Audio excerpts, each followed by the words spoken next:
Well, we're coming to an end of another year, and I thought I'd use this podcast episode to really talk a little bit about content, because it is the most exciting thing and it is the most frustrating thing. Now, you'll have experienced, I've experienced that kind of like the roller coaster of ideas, of engagement and visibility, the days when you feel like you're on top of the world and it's all going to go your way.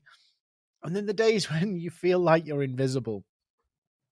And I thought I'd share some thoughts about content that will help you learn from some of the things I've experienced, some of the things I've gone through, give you encouragement to keep going in a new year, but also help you tweak what you're doing so it works better for you in a new year.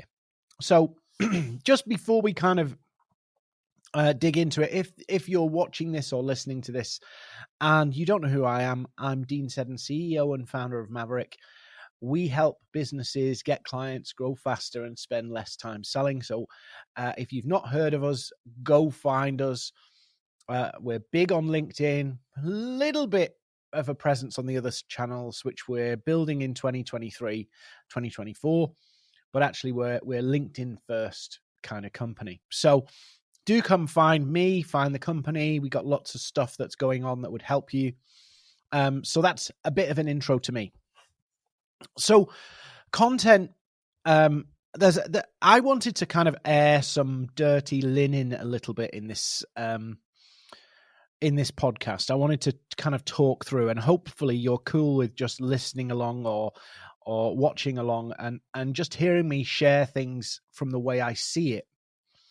You know, some of the challenges around content, it's very difficult to articulate, but I want to give you a couple of stories, some tips, some things that are going to massively help you. And I mean that genuinely, massively help you. You know, I've taught thousands of people to create content and use it as a personal brand building piece, as a way to attract clients, as a way to build leads.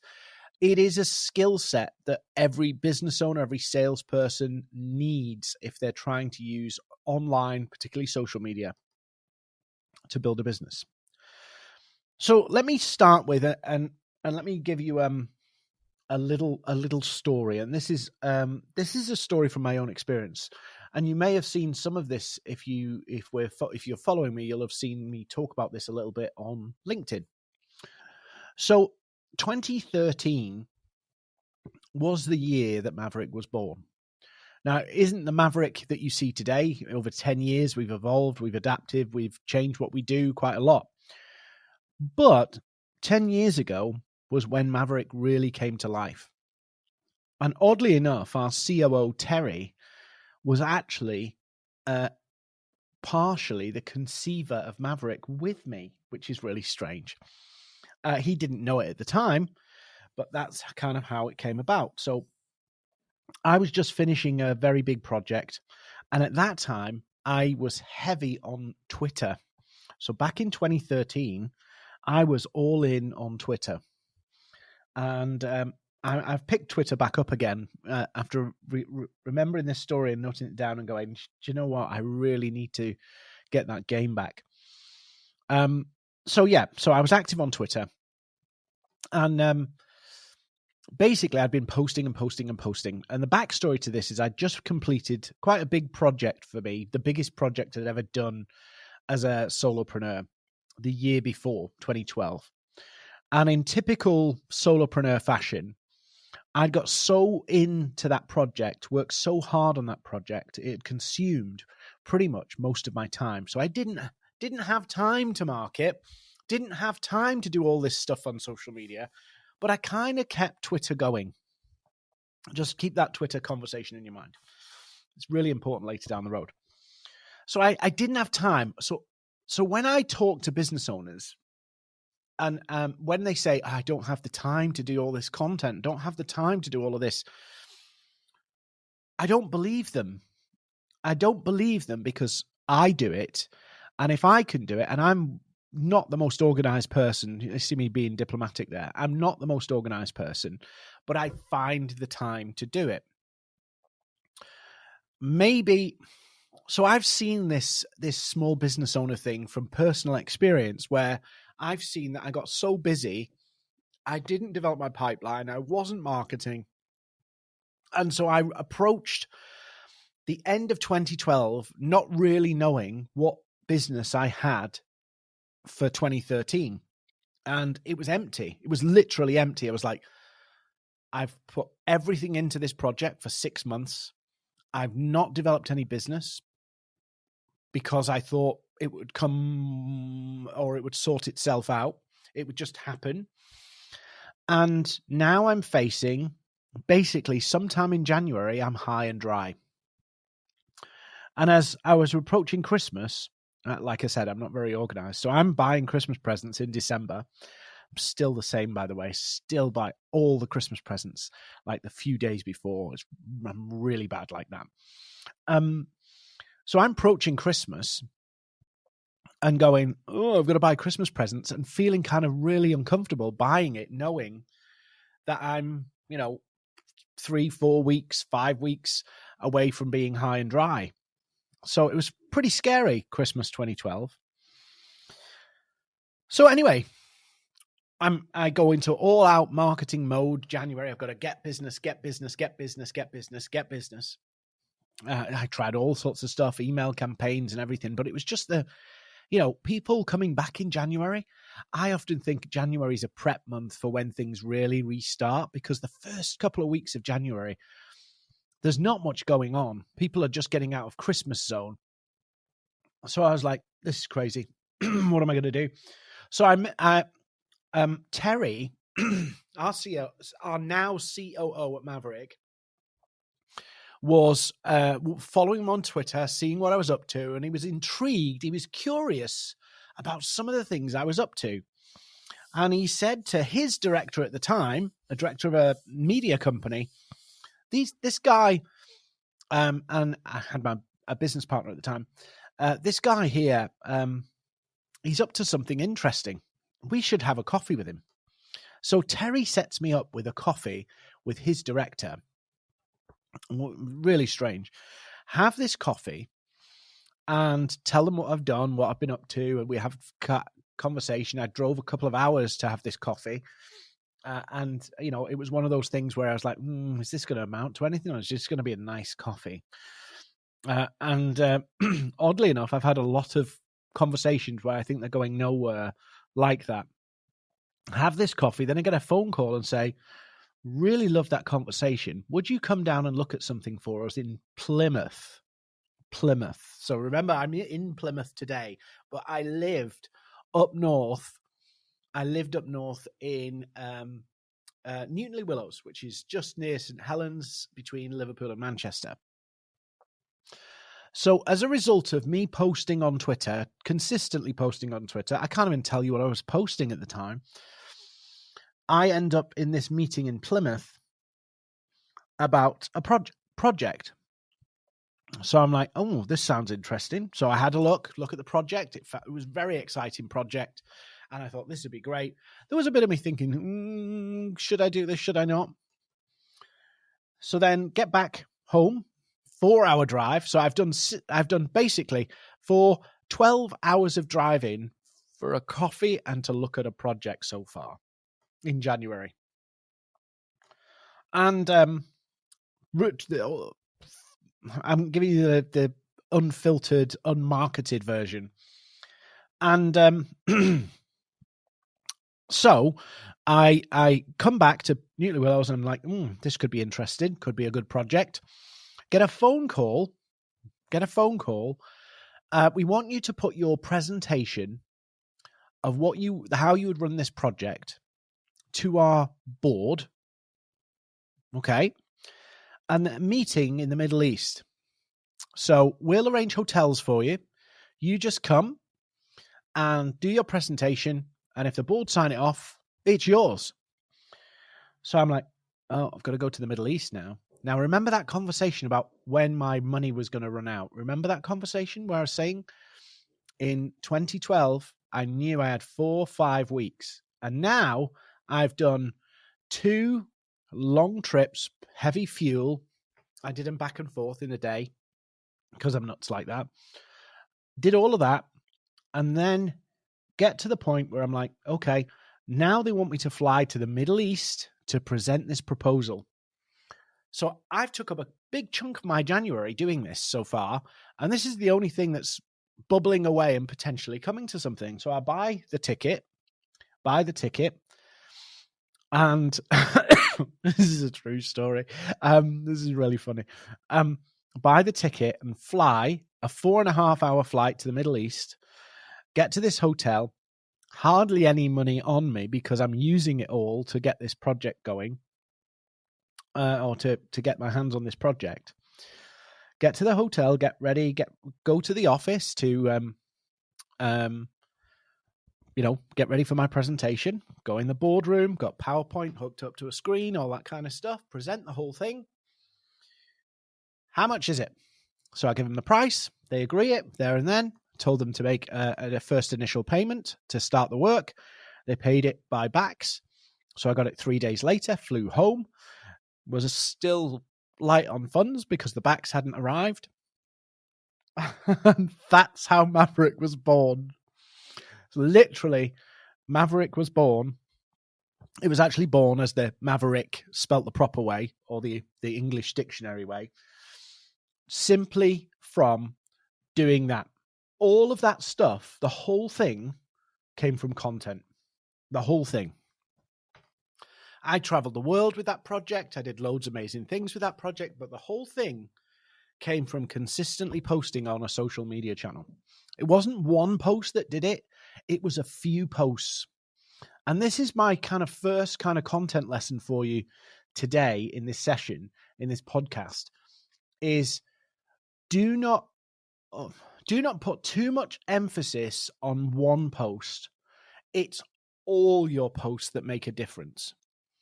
So if you're posting consistently, people will get really excited about one getting 1 million views or one getting 500,000 views or going viral on TikTok. You know, I went viral on TikTok. I'll give you this. About a month ago, I went viral on TikTok. It was the most amazing feeling of thousands of people liking, saving, commenting, all this stuff. And it was great. Got no business from it. Got nothing from it. But I get people messaging me now from my other content, which has never gone viral, saying, can you help me with this? Can you help me with that? So don't put too much weight on one post. Put it on your posts generally. So that's the other key thing I want you to remember here. It's not the one post, it's lots of posts. The great thing about this, by the way, the great thing about posting lots of things is your skill at doing it, your speed at doing it, it goes through the roof. You can do things way faster. I do some live sessions. When I do my live sessions, people will I'll say, how would you put that into a post? And I can now write posts in real time about a business I know nothing about because I've spent so much time writing and creating posts and content. I know what to do. I know what to say, and I know how to do it. So you will improve your skill set by just committing. And every day I have time in my diary to make posts. And some days I feel it, some days I don't, but I post anyway. Even on the days when I'm not feeling it, I post anyway. So that story, that situation, Twitter, my consistent posting on Twitter saved me and helped me get and helped birth what is today Maverick. So the reason I believe in consistent posting is not because it's something I can push to the world and sell. It's because it actually works for me. It actually worked for me when I didn't have a big following, when I wasn't big on LinkedIn. It worked for me. Because all I have to do is influence a few people, and a few people can change our worlds. A few people can change your world. So it's really, really important that you nail that consistent posting. Now, the other thing I wanted to talk about today is this whole struggle people have with what to put into the content. And I've really struggled to articulate this well for other people to get. And I'm still struggling with how to articulate this. In that, when we're talking to our audience, there's a set of things that I can help people with, right? I can help people with content. I can help people with social selling. I can help people build a personal brand. I can help people devise a strategy to grow a business. I can do all of those things. So I have a skill set, a talent set, whatever you want to call it, of things that I can do for my audience. Now, one of the things that I want to do and you want to do is translate that expertise to them so that they see it. And this is where this is the articulation problem I've got. You see, what we do, and this might go horribly wrong in the way I say it, we don't speak to our audience very well. What do I mean? If you're a coach and you help people with relationship problems, it takes a very wise and open and self-aware person to realize that they have issues around relationships. Most of the time, human beings can't see the wood for the trees. So the reason why I can help prospects, so my audience, the reason I can help my audience is because they don't know what I know. They can't do what I can do. They haven't had the experience and they don't have the expertise that I've got. So I've talked about it in various different ways. I've talked about it as the mountain. Your prospects are trying to conquer the mountain and climb the mountain, and you've already climbed that. You've already conquered it. So fundamentally, you're at the top of the mountain, seeing the amazing view, but your prospect all they can see is this big, huge climb in front of them. Now, what I'm trying to illustrate is that our perspectives, my perspective to my audience's perspective is different. Your perspective to your audience is different.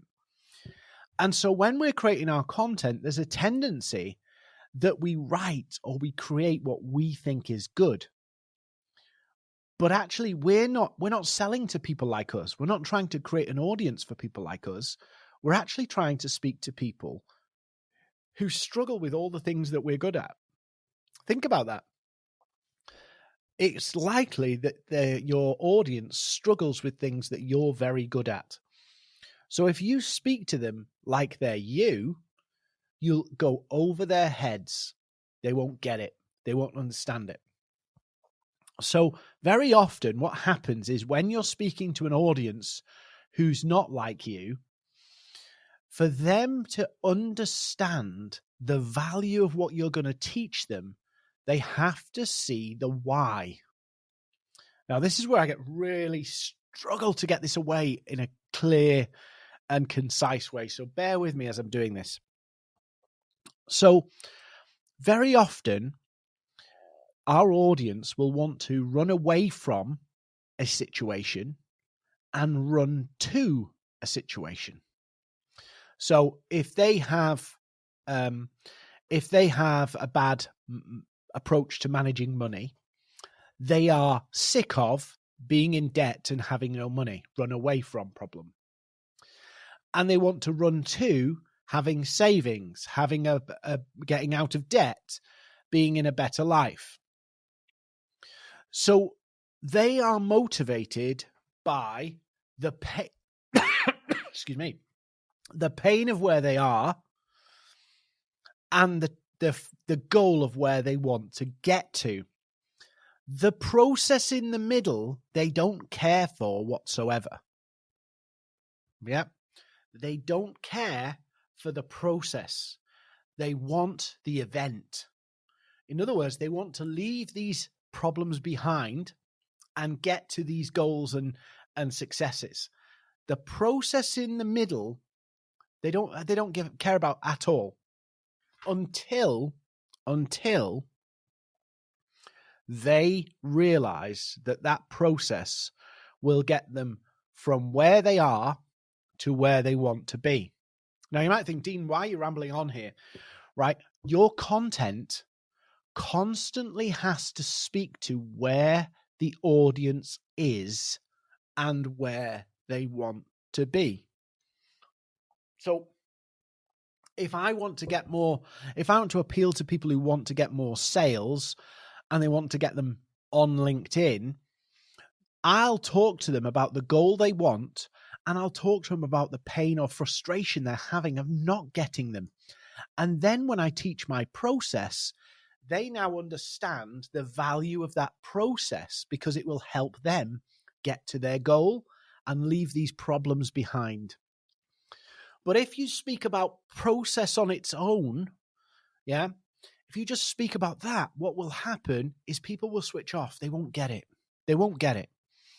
So whatever it is you're selling, whatever it is you're promoting, you have to help people really get to see how you and what you teach and what you've done, the processes that you get people to do, actually lead to a goal or an event.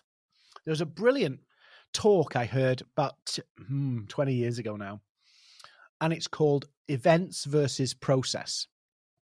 And if you're listening or watching this, I do have it on MP3 and I know who did it, so message me if you want it.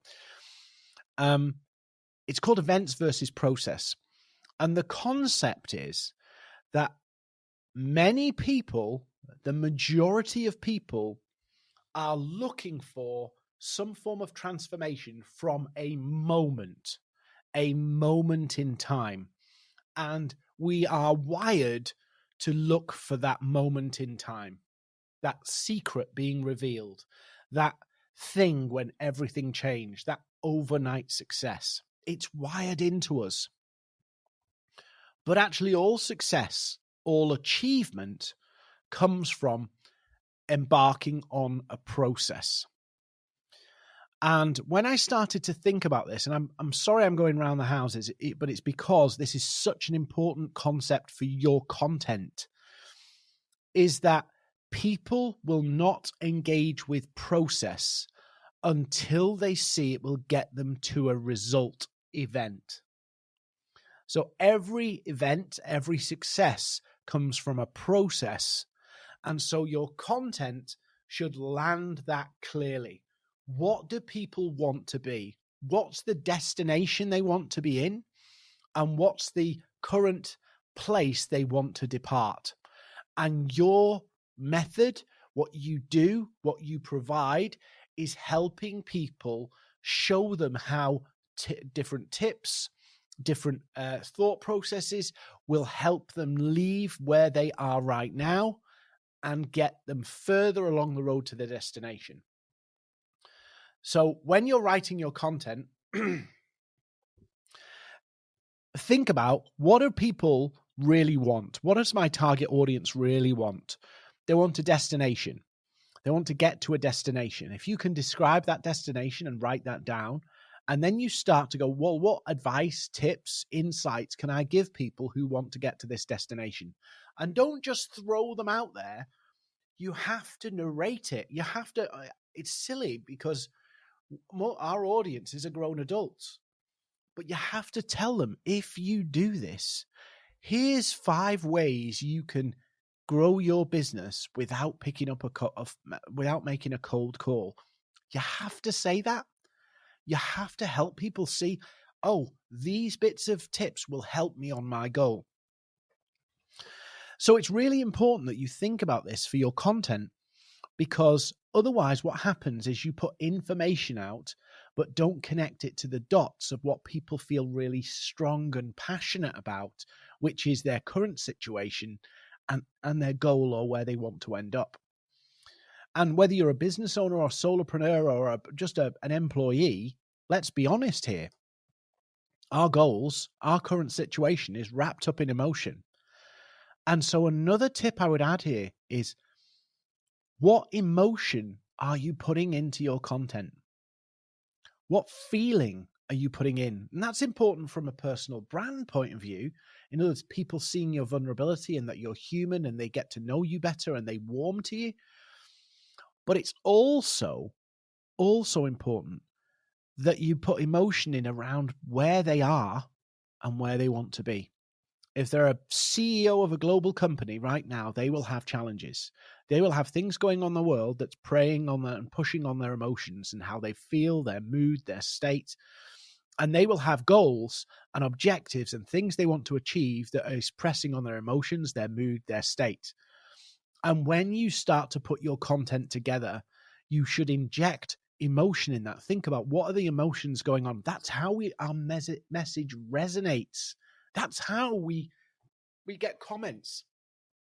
Somebody asked me, what gets people to comment? What gets people to comment?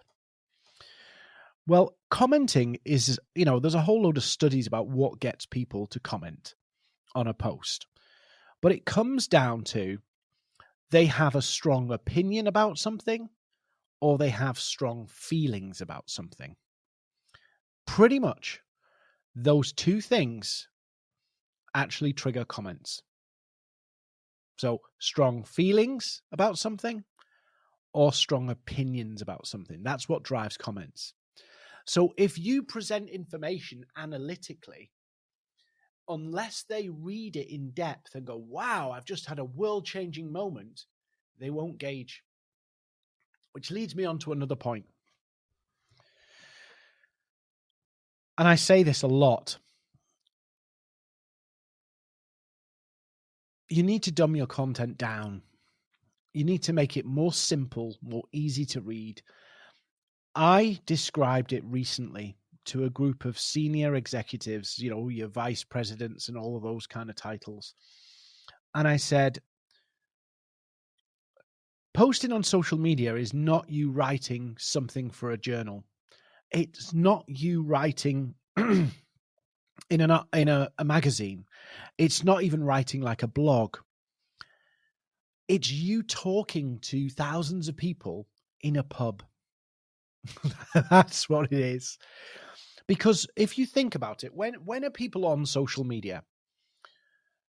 People don't go to social media to go, I want to have my emotions triggered. I want to be challenged intellectually. I want to debate what's going on in the world.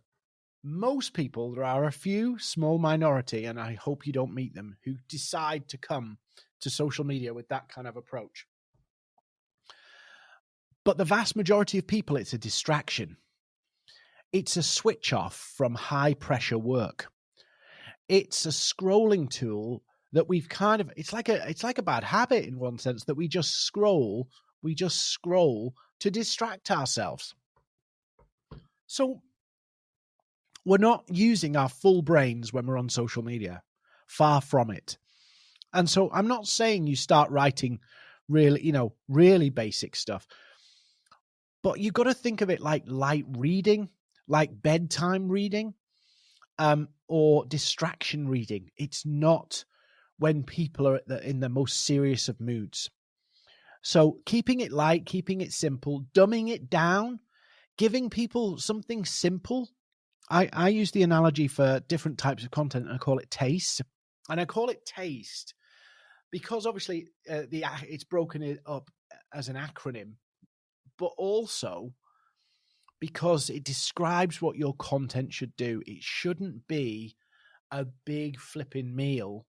It should be a light bite, something they can grab onto, they can read in a few minutes, or they can consume in less than a few minutes if it's a video, but short, sweet, snappy, actionable, something they can use that's either give them an idea, or it's enlighten them a little bit, or it's give them something useful they can do.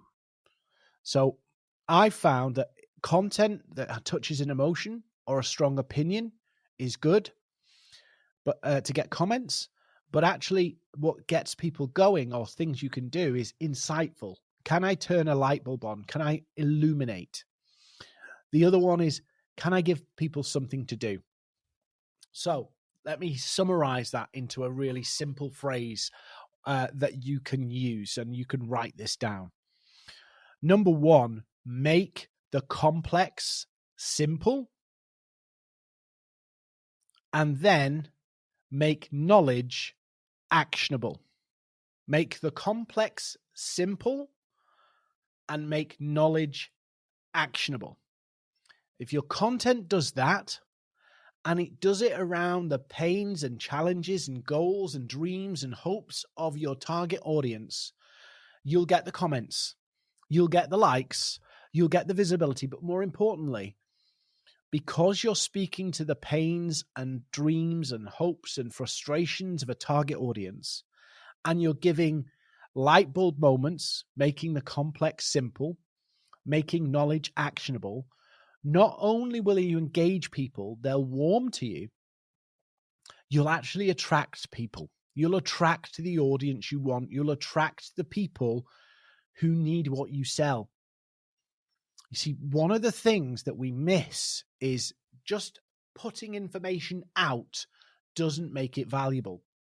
Putting information out won't get you seen by your audience. Putting information out won't get you won't attract people to you. It's the making the complex simple and making knowledge actionable around the pains and the goals of the people you can help.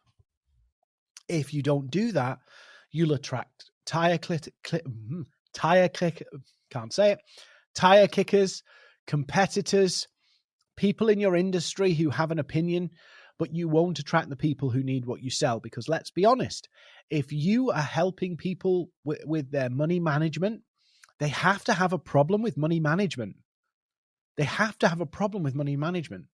Otherwise, you can't help them. If you start talking about, great principles to manage your money, that might appeal to your target audience, but it could equally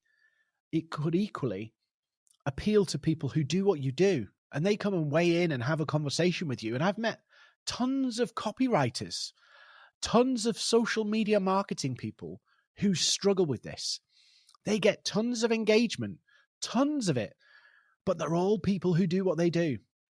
So you've got to speak to the people where they're at. So, if you help people pay down their debt, right? Give them tips on paying down their debt. Speak to them. Write your posts as if you're talking to one person. Make up a scenario so that you can write to, if you've got more than £50,000 worth of debt and maybe you're working in a middle management job, so you're making about 50 grand, here are some tips on how you can get that debt under control in the next year. That will speak to people. So I guess what I'm saying is, be careful that you don't inadvertently write content that your competitors, colleagues, and people who have conquered the mountain that you can help people solve appreciate.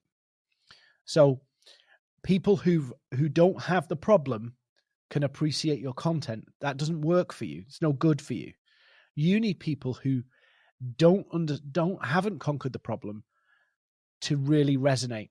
So you've got to dumb it down. You've got to make it simple. You've got to speak to what they want to achieve, the event they want to achieve, and show them some of the processes and teach them and help them see how you can help them get there. Give actionable advice, remember. Make the complex simple and make knowledge actionable. Those two things become very, very important if you want to attract an audience who need what you sell. There's no good posting on social media if you're going to attract people who you can't sell to or won't buy from you. So I see this a lot. So I decided to do this podcast to really kind of unpack this, because I know so many people struggle with it. And then they go, well, why is nobody engaging with my content? Because you're talking to the wrong people. I'll give you one example of this. I got a message today from a fitness guru who's obviously looked at my profile picture and saw I'm not in the best of shape, and has decided to offer me his nutrition guide. Do I look like the kind of person who'll download a nutrition guide? I mean, really? Really? Do I look like it? Probably not. So the point is, he's giving me his lead magnet that has a tremendous value in helping me live a more nutritional life. But he didn't speak to me about my goal of wanting to be in the good shape, but actually not having time and liking certain foods. So he's approached it as if, oh, I will just evaluate it logically, and I won't. You don't. We don't just evaluate things analytically and unbiased. We come at it with our emotions. We come at it with our feelings. And so I'm going to reply to him and say, why? I know I'm being difficult, but why? And this will be a really good lesson for him. Why do you think I should download it? And if he engages with me, he might just think I'm just being difficult on purpose, but I'm actually trying to teach him a lesson, a good lesson that will help his business. If he answers why should I download it? He'll say, because it's packed full of great information. But why? Because it could help you get fitter. Oh, we're on to something now too. But why should I download it now? Because maybe winter months, people tend to eat a bit more, gain a bit of weight, and then they reach January and want to know how to get fit and lose some of that weight and feel a bit better. So I thought I'd share it with you because a lot of busy business people will be going to lots of parties, lots of things going on. They'll pile on a little bit of weight and they'll want to get rid of it, but maybe their time, notice how I've just unpacked this, their time doesn't allow them to go to the gym and they don't have a lot of time for meal prep. So I thought I'd prepare this because it's simple ways you can eat more healthily on the go, especially in 2023 when you've got lots of business goals to achieve. Interesting. You follow my logic where I went there? He provided me a nutritional guide. I'm like, and I know I should eat healthier. I know I should go to the gym more. I know I should do all of these things, but I haven't done them. So talk to me from where I'm at. I'm frustrated. I want to go to the gym more. I have got a plan for a gym buddy in 2023. I know all of these things I want to do, but your lead magnet didn't touch it because it wasn't speaking to where I'm at. You were talking to this magical person who understands they need to be more nutritious and understands all of this stuff and is just looking for the right thing at the right time. We shouldn't be trying to play this the luck game, because that's what it comes down to. Will the person who's looking for what I offer right now see this post, see it and go, that's for me, and buy? That's not how it works. And it leads back to my first point. My first point is consistent posting makes it work. It's about talking to people about where their pain is, and as a result of talking to their pains and their outcomes continually, consistently, you actually attract that crowd who resonate with those problems. If I right now changed my LinkedIn profile and said, I'm going to help people who want to retire early. They want to retire by the time they're 40. So I hate the I help sentences, but I'll just give you this as an example. I help people in their 20s build an incredible plan to retire before they're 50. That's what I'm going to do. If I start talking about all of the pains that people in their early 20s will have in the working life, and I start talking about the goals of what they really want to do, and say you can be checked out, retired before you're 50, and I show people and I talk about that all day long, retire before you're 50, retire before you're 50, and I start talking about the problems and challenges of people in their 20s and how they can get out of the working world, the rat race, and be retired, done, settled. Your full financial future is done, dusted by your 50. Guess who I attract? I attract people in their 20s who want to get out of the working world, frustrated by it, and want to be done by the time they're 50. Now, is the 50 the right age range? Because people in their 20s think 50 is so far away. Is it 40? Is it whatever? But you see the point. I wouldn't be talking about 5 retirement plans you can do, 5 retirement plans to people in their early 20s, because most people in their early 20s don't even think that far ahead. I'd be talking about what can you do in your early 20s to make your 30s, to build up a mass savings pot, or to get debt free, or to do all of these things. I'd be speaking to where they're at. But if I just speak about the processes, they won't get it. 5 ways to become a millionaire before you're 50. That would be powerful. That would be interesting. So what I'm trying to say is, and I don't know whether you're getting this or not because this is recorded, speak to the pains. Speak to the pains. Now, I want to leave you with an example, and then I'm going to shut up. I want to leave you with an example of how I did this a couple of years back, and it netted me so far. This one thing has brought in maybe £1 million into my business so far. One post. I say one post. It wasn't one post.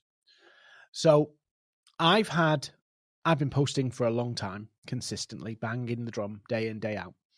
And I've had a few people now who've been connected with me for years. We've never really had a conversation. They've just seen a few posts. They might have liked a couple of things, nothing major. And I'll give you one example. I did a post about GDPR and how GDPR is damaging CRMs and sales outreach because people are being lazy with the sales outreach. And guess what's happening? Their CRM is being filled up with prospects they'd love to talk to, but because of lazy outreach, lazy cold emails, not really thought through, people have said, do not contact me again. So you're screwed, basically. So I did a post about that. Since then, large technology company, more than 10,000 people work for the company, 80,000 people work for the company. We've been running a program on how they can be more effective in their outreach. One post. I did another post about email outreach and saying how you can email more effectively. Picked up a company who was looking to do it, went into social selling. I've been working with them for 3 years now, I think, 3 years, providing training to their team to help them sell a lot more through digital channels. They've made more than £20 million in new business in the 3 years. So that gives you an example. But I was just speaking to the pains and goals of where they're at, not getting into all the clever stuff, just saying, if this is where you're at and this is what you want to achieve. Because here's the thing. You want a conversation with these people. Your content should be there to help you create a conversation. Now, if you're a creator, it's not about that so much. It's about them clicking a button and buying something or whatever. But if you're not that, if you're a business owner, if you're a salesperson, your content has a very different job. Your content is to give some advice, to build trust, to get engagement, to grow an audience, all of those things. But it's actually to get people curious, to want to know more. And that's where you can give tips and light bites, the taste, and actually get people interested in you. So lessons here: post consistently. Speak to the pains and goals of your target audience. Remember, your job is to make the complex simple and knowledge actionable. And if you do that consistently, you will see people, you will draw a crowd of people who are curious to know more. Curious to know more. And that's the key for you. If people are curious, they'll message you, they'll contact you because they want to know more. If you touch them, if your message resonates, they'll engage. So as you go into 2023, remember, you are an expert trying to help people who are struggling with something that you've mastered. So remember that your audience does not need as much information as you know. They need light bites. Posting consistently is going to help you massively.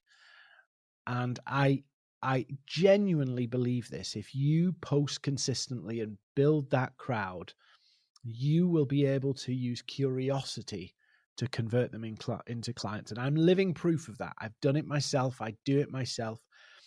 Go find me on some of my other social channels. You'll see my social channels off LinkedIn aren't as big as they are on LinkedIn. And I'm doing similar stuff, banging the drum day in, day out, just like I do on LinkedIn. And I pick up business even when my post on Twitter gets 1 like or 1 retweet. On LinkedIn, it might be 40, 50,000 impressions, 600 likes, and God knows how many comments. But on Twitter, I get 1 like and 1 retweet. It's not my primary channel, but it's working. It's making it pay. It's worth the investment, because I wouldn't be here if I hadn't posted consistently on Twitter. And I've learned my lesson over the last couple of years of letting Twitter go. I really need to get back onto it, and I am. So look, make your new year your best year. Use content, get it nailed, and I'll see you in the new year, because I want to help you grow